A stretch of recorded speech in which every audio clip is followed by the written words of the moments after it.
Have you ever wondered how stress affects your body and mind, especially in a survival situation?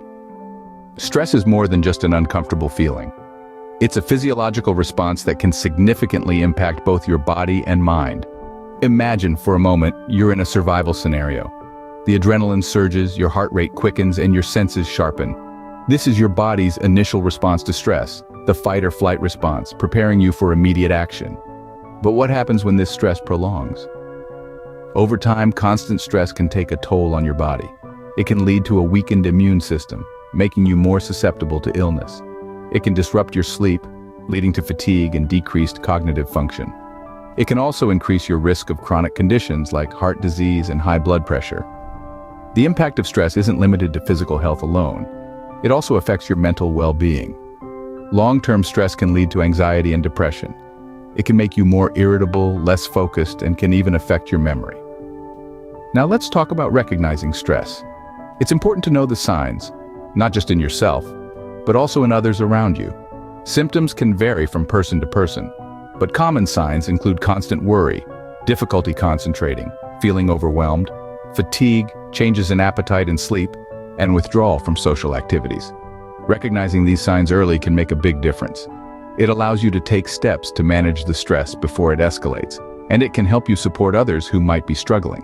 Remember, in a survival scenario, your well-being is tied to the well-being of your group. If one person is struggling, it affects everyone.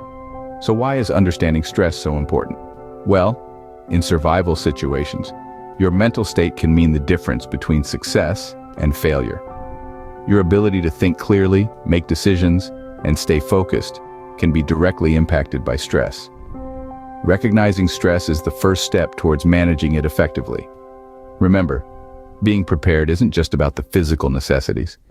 It's also about understanding and managing the mental challenges you might face. The next time you find yourself in a stressful situation, stop, take a breath, and remember you're more resilient than you think. Now, how does one build a resilient mind, one that can withstand and recover from stressful situations? This is a question that's central to our survival in stressful circumstances. Building psychological resilience is akin to constructing a fortress. It takes time, effort, and the right materials. But once it's built, it provides a safe haven from the storms of life. Let's start with one of the most effective strategies: establishing a routine. A routine provides a sense of normalcy and control, even in the most chaotic circumstances. It's like a blueprint for your day, providing structure and predictability. This can be as simple as waking up at the same time each day, setting aside time for meals, and scheduling regular activities that you enjoy. Speaking of activities, remember that a resilient mind is an active mind. Exercise is an excellent way to keep your brain sharp. Physical activity releases endorphins, chemicals in your brain that act as natural mood lifters. Plus, the focus and discipline required in exercise can help you manage stress and anxiety. So whether it's a brisk walk, a bout of yoga, or a round of push-ups, make sure to incorporate regular exercise into your routine. Lastly, never underestimate the power of a hobby. Hobbies provide an outlet for stress, a way to channel your energy into something productive and enjoyable. It could be anything from painting to playing an instrument to gardening. Whatever it is, make sure it's something that brings you joy and allows you to express yourself. These strategies are not just about surviving stress, they're about thriving in spite of it. They provide the tools you need to build a fortress of resilience, one that can weather the storms of life and emerge stronger on the other side. Remember, resilience is not about avoiding stress. It's about learning to navigate through it, to bounce back, and to grow from the experience. It's about building a mind that's not just tough, but flexible and adaptable. A resilient mind is your best defense against the toll of stress. So, start building your fortress today, brick by brick. Your mind will thank you for it. What if you could learn some techniques to manage stress right here, right now? Let's dive into the world of stress management techniques, starting with two powerful tools: breathing exercises and meditation. These practices are like immediate stress relief buttons, accessible to us at any time, in any place. When you feel stress creeping in, take a moment to focus on your breath. Breathe deeply, in through your nose, hold for a moment, and then exhale slowly through your mouth. This simple act of mindful breathing can help bring calm in the midst of chaos. Meditation, on the other hand, is a slightly more involved practice, but it's well worth the investment. It's like a gym workout for your mind, strengthening your capacity to deal with stress. Regular meditation can help you become more aware of your thoughts and feelings and less likely to get swept away by them. But managing stress isn't just about what you can do on your own. It's also about the support you receive from others. That's where social support and communication come into play. Connecting with others provides a sense of belonging, and talking about your experiences can provide a fresh perspective or even solutions you hadn't considered. Whether it's a phone call to a friend, a heart-to-heart conversation with a family member, or even joining an online group of like-minded individuals, don't underestimate the power of social connection in stress management. Lastly, let's talk about managing fear and uncertainty, two emotions that often accompany stress. One practical tip is to focus on what you can control rather than what you can't. If uncertainty about future events is causing you stress, try to shift your focus to your actions and responses, which are within your control. Another tip is to practice gratitude. It may sound cliché, but reminding yourself of the good things in your life can help put your worries into perspective and reduce feelings of fear.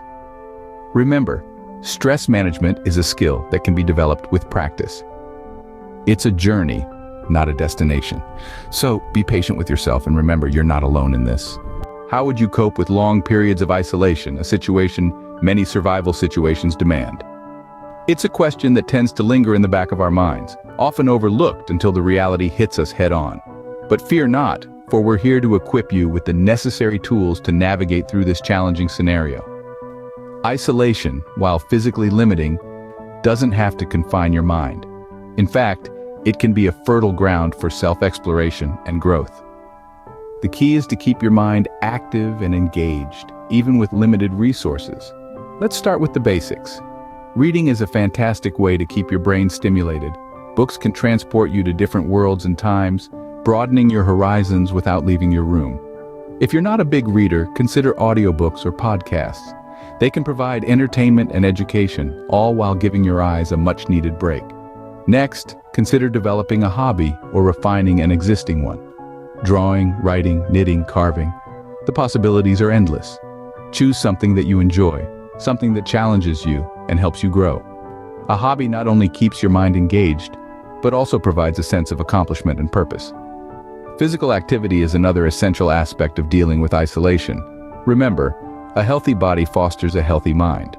So, make sure to incorporate some form of exercise into your daily routine.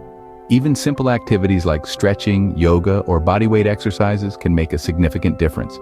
Lastly, maintain a routine. It's easy to lose track of time in isolation, but a regular schedule can provide structure and a sense of normalcy. Set specific times for meals, exercise, hobbies, and rest. This can help mitigate feelings of aimlessness and keep you grounded. Remember, coping strategies are personal. What works for one person might not work for another. So, feel free to experiment and find what suits you best.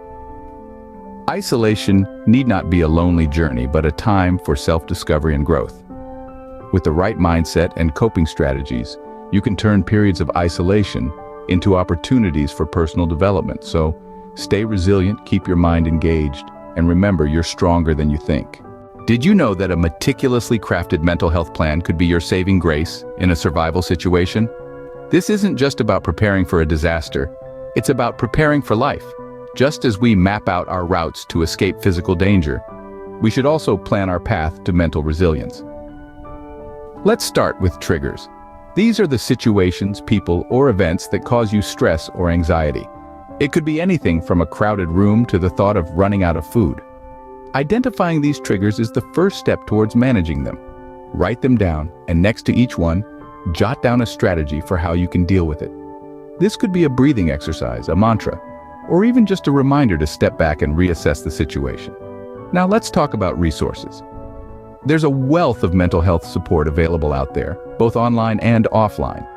This can range from self-help books and meditation apps to professional therapists and hotlines. These resources are not just for crises, but also for everyday stress management. Include these in your plan and familiarize yourself with them. Remember, it's okay to seek help, and it's okay to rely on these resources. Speaking of professional help, it's important to know when to seek it. If you find that your stress or anxiety is becoming unmanageable, If it's affecting your daily life or your relationships, it might be time to reach out to a professional. There's no shame in this. In fact, it's a sign of strength and self-awareness. Lastly, keep your plan flexible. As you grow and change, so will your triggers and your coping strategies. Revisit your plan regularly, updating it as necessary. Your mental health plan is your roadmap to psychological readiness.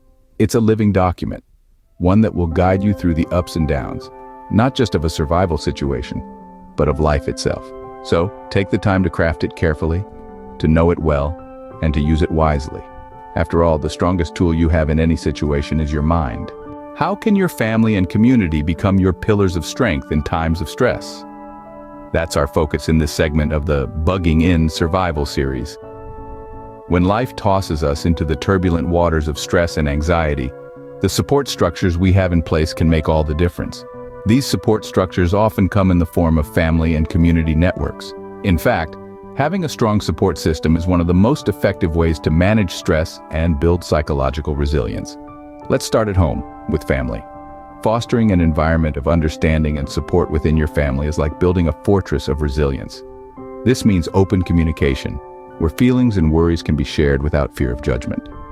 It means being there for each other, offering a listening ear, a comforting word, or a helping hand. It's about creating a safe haven where each family member knows they can express themselves and be met with compassion and understanding. But let's not forget about the broader community. Community support networks can play a significant role in stress management. These networks can be made up of friends, neighbors, or local groups that share similar interests or experiences. They can provide a sense of belonging, a feeling of being understood, and a resource for practical help. Imagine this: a neighborhood where everyone knows each other, where people look out for one another, where a simple wave or a friendly chat can lighten the load of a stressful day. That's the power of community. It's about being connected, not just living side by side. Building and maintaining these networks, both within your family and your community, takes effort. It requires openness, trust, and a willingness to both give and receive help. But the payoff? A solid foundation of support that can help you navigate the choppiest of waters with a little more ease, a little more hope.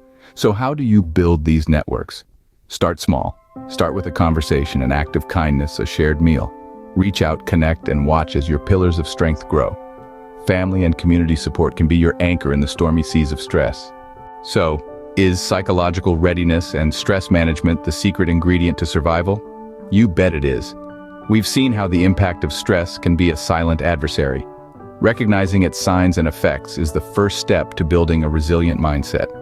We've talked about the importance of maintaining a routine, exercising, and engaging in hobbies to bolster mental health. We've also delved into practical techniques for immediate stress relief like deep breathing and meditation. We've examined the challenge of isolation and discussed ways to keep the mind active and engaged with limited resources. We've looked at the importance of identifying triggers, creating a mental health plan, and knowing when to seek professional help. Remember, the strength of a community and the support it provides can be a lifeline in times of stress. Remember, survival is not just about the body, but the mind too. Stay strong and keep your mind prepared. Don't forget to remove text. Pick up your copy of The Ultimate Grid Down Survival Handbook on Amazon today. Also, if you aren't already, please subscribe and share your experiences in the comments.